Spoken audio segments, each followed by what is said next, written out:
Hello everybody, this is Tim with Highmark Communication, and today I'd like to show you how to register an EOS headset.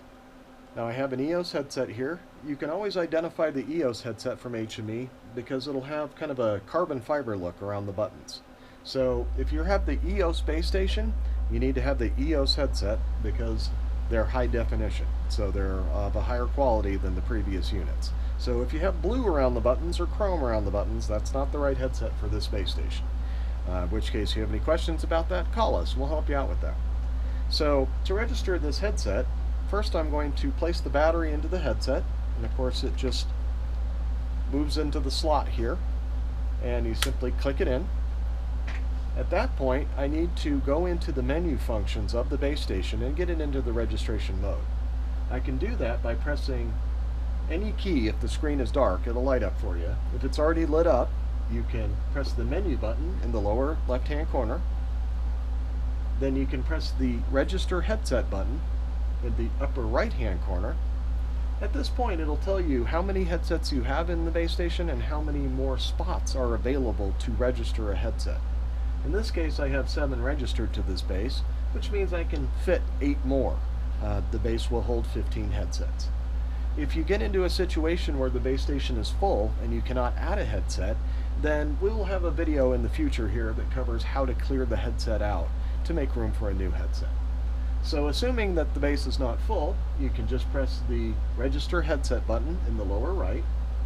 At this point, it'll actually give you instructions, and what the instructions say is the first step is to put the headset in registration mode.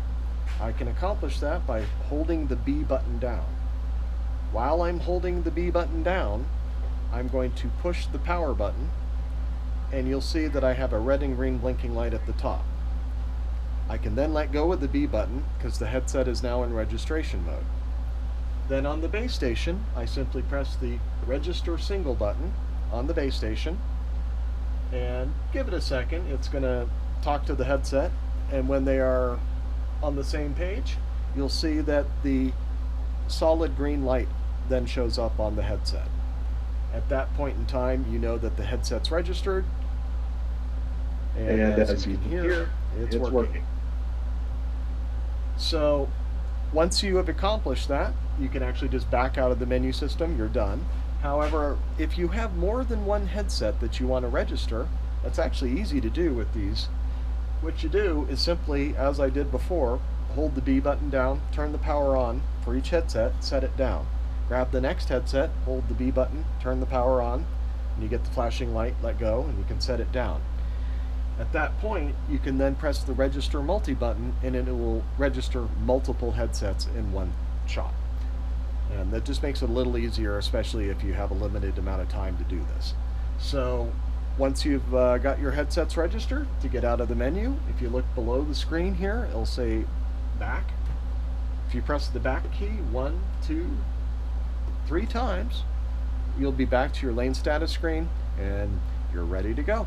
So thank you and have a great day.